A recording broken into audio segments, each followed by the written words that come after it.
Inside this box is a really special drone. It's called the Mario 5 DC with an O3 air unit in it. Let's just dive right in.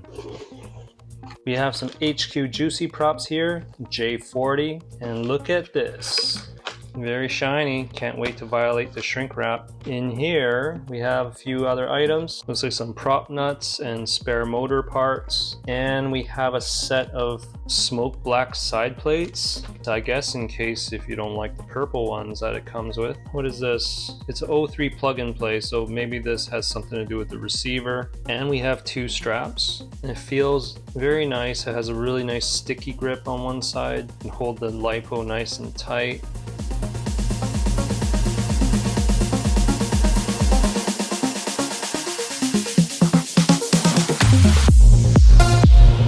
I'm totally blown away with the attention to details and the design. So this thing's definitely a tank. It's got a bit of weight to it. You can see how thick the aluminum front cage is here. It's like almost 6 millimeters. Yeah, the arms are also 6 millimeters. And the top and the bottom plates are 3 millimeters. The drone itself is very aesthetically pleasing and well put together. Even the XT60 is just all blacked out. And the GoPro mount, the way they did it, it looks very streamlined and low profile. These lines kind of carry on with like the whole drone here from front to back. And the battery pad here has a bit of grip, and the carbon fiber is a plain weave matte finish. One of the major things that stood out to me was the style of these motors. They're gunmetal and purple, and they have a very interesting shape. Another thing that really stands out is these CNC aluminum air blades. I don't know if they're functional or not. I mean, they have a diagram on the website that show air going through.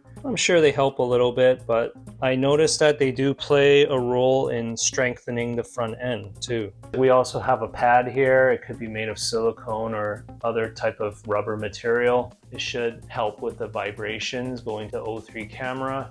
And we have a standoff with a TPU front bumper to take some hits. Looks like the camera is protected quite well, and you know, we can't get away with this, but these kind of stick out a little bit, so they could possibly get damaged. That's typical of most drones anyway. The main thing is you don't hit the lens itself. We have an empty slot for a GPS unit, and at the bottom here, I've seen this on my Nazgul before. This construction is very similar, having this TPU print sandwich like that, and then you could possibly put like a TVS Immortal T or any like really like a larger T antenna. Looks like it has two holes where you can put smaller receiver antenna like Express LRS antennas. This CNC heatsink for the O3 air unit, it's completely aluminum. It's like really heavy duty. It has a perfect milled out hole for the bind button and a status light. And the other side just exposes the USB-C and the SD card slot. And you can see the air vents and all that. I can imagine the air just going in here and just flowing all the way and out back of the drone. Also, this antenna area is very interesting. There's this like collar that you can push out. If you push it out, well, it's got like a, yeah, it looks like a set screw. So this you can tighten probably like any type of post. If you don't use this, I believe if you pull it out, there's actually a hole in here that you can put an SMA antenna instead. Only issue I can see is every time you crash, maybe this collar will pop out because it's pretty easy to just push out with enough force. So on the underside, we have a little area here with a plug. I'm assuming this is the plug and play area if you want to add your own receiver. There's also rectangular oval hole to show off the area where they put the cap. So then it's nice and clean and doesn't take too much space in this middle area here. So the feet are quite robust. They're very thick and they're made of plastic. The type of plastic, I'm not sure, but we'll see later if it stands up to a bunch of crashes. You can even slide it on the floor, so it'll be like nice and slippery if you want to like freestyle and slide it on the road and stuff. Because it has so much style and so much CNC parts, like it's just a really full quad. I think you get a lot for your money. So the motors it's using is a 2306.5 1880 kV. So that's a pretty high spec, really powerful. And the stack it's using is the latest F405 V4 flight controller with a BL Heli S 55 amp ESC. So this BNF is a DJI plug and play, but I don't have the DJI controller. I use something like this. It's a TBS Tango 2. So we're gonna have to pop in a receiver that can communicate with this transmitter. So under here, you can see there's this loose cable. I'm assuming that's a female plug that routes to a UART on the FC. And Speedybee includes a male plug that you can solder onto your receiver. This TBS Nano RX receiver that I have, I've already done it on a different quad. I just don't use it anymore, so I'm just going to use this. Just going to take my tweezers and take a look at this. Yes, it is a female plug. So you see the back has a nice opening for your receiver. So you just kind of slide it in. So finicky, man. There we go. There's probably a hole there. I'm just gonna like tuck that in like that. Stuff it. Stuff your finger there. Finger that. And stuff that in there. Finger that too. This is a nice little port, and if in case you need to press the bind button on your receiver somehow later on, you can just take this little access plate off. Now finally, we can put this antenna on. So because I have this really big one, it goes on this outer one. So I'm just gonna stuff that wire in there. More stuffing. They got these nice openings, so it's really easy to just clip in. It's gonna press in there. Very nice. The only thing I don't like right now is this antenna's touching the arms. You see that? That can cause noise. Next revision on this print, which is a super simple fix, is they just raise that up a little bit. So now we have the RX Nano in there. I just have to set the modes up so my transmitter can communicate with the FC.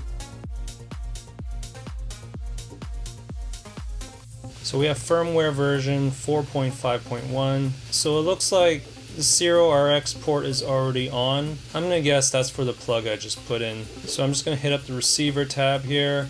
It's already on Crossfire. Just gonna turn that on, and I'm gonna make this TAER1234, and I'm just gonna hit save and reboot. Okay, connect back, go back to my receiver tab. And I'm going to turn on my TBS Tango 2 transmitter now. And because it's a used Nano RX, I've already binded it long time ago. I'm just going to pick any model that doesn't use GPS, see if it's connecting. So yeah, you could see it already connected. It's that easy. So now that's done, I got to go into my modes.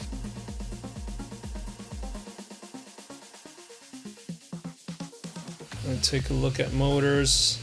So it's regular motor direction. I usually do reverse, but for the sake of this review, I'm just going to keep it as BNF original. Alright, let's have a look at the PID tune. So it looks like there is some stuff going on here. They move sliders around, and the PID profile name is J40, which is the name of the props.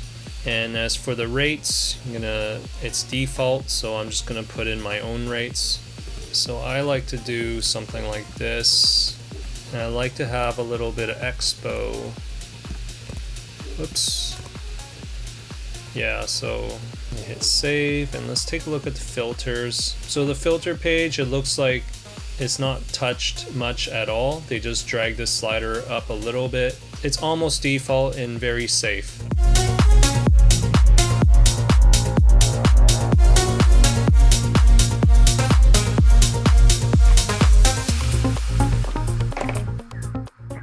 Typically for 5-inch quads, I really like to use 6S lipos. The reason being because it's a nice balance of explosive power and control. And my go-to brand is Tattoo, because it just offers reliable performance and it's relatively lightweight and they last a long time. So the Mario 5 weighs 495 grams, and with a typical 6S lipo, it's 696 grams.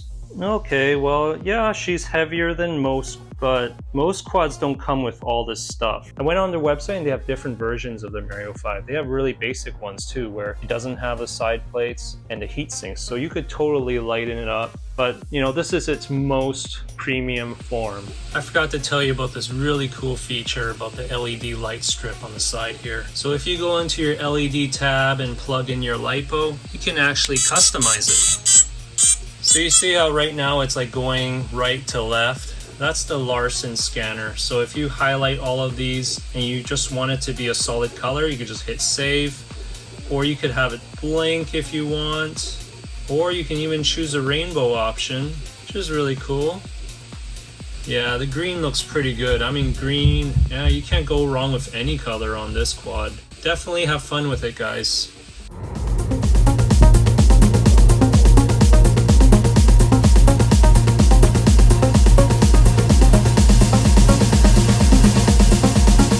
Alright, here we go, maiden flight of the Mario 5 DC. Alright, so she's flying. Oh, so far pretty smooth. This is no stabilization and this is ultra wide. So I'm filming at ultra wide because I want to see if there's any props in view. So we're just going to take it easy on this first pack and just see what it does cinematically. You know, let's just fly nice.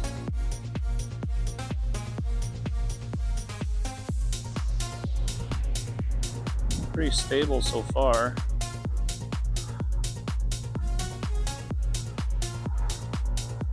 Pretty quiet too.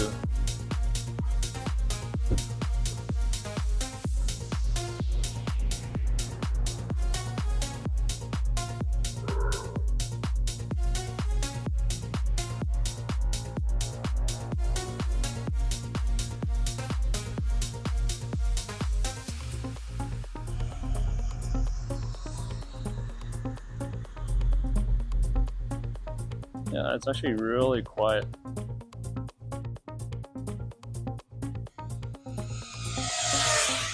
Oh, it's really quiet. So there's no jello in the footage that I can see so far.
Oh, that was nice.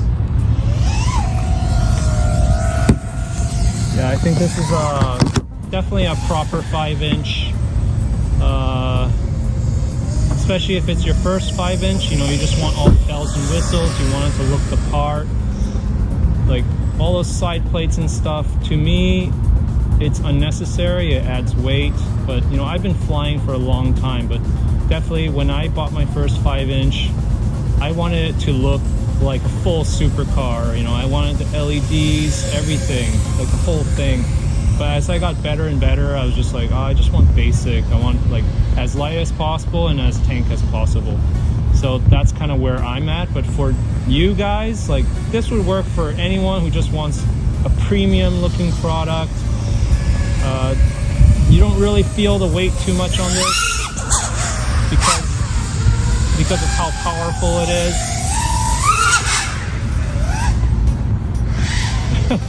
But yeah, like it has a great tune.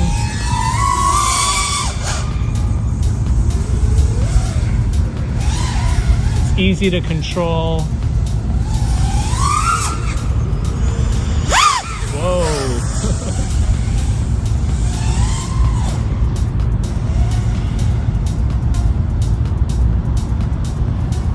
Yeah, it's easy to control and it's got everything you want, you know?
Feet is durable. It's made of a really durable plastic.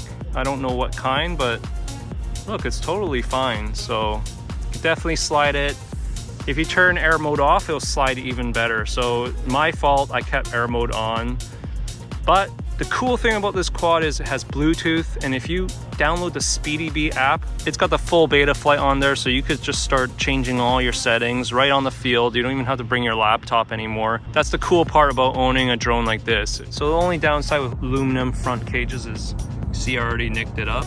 I mean, I guess I could totally use a Sharpie to just cover that up. All right, that's it, guys. Hope you enjoyed the video. The Speedybee Mario 5 DC. It's a great drone, especially if you're new to the hobby and want to get your first 5-inch. It's powerful, easy to control, and puts out stable footage.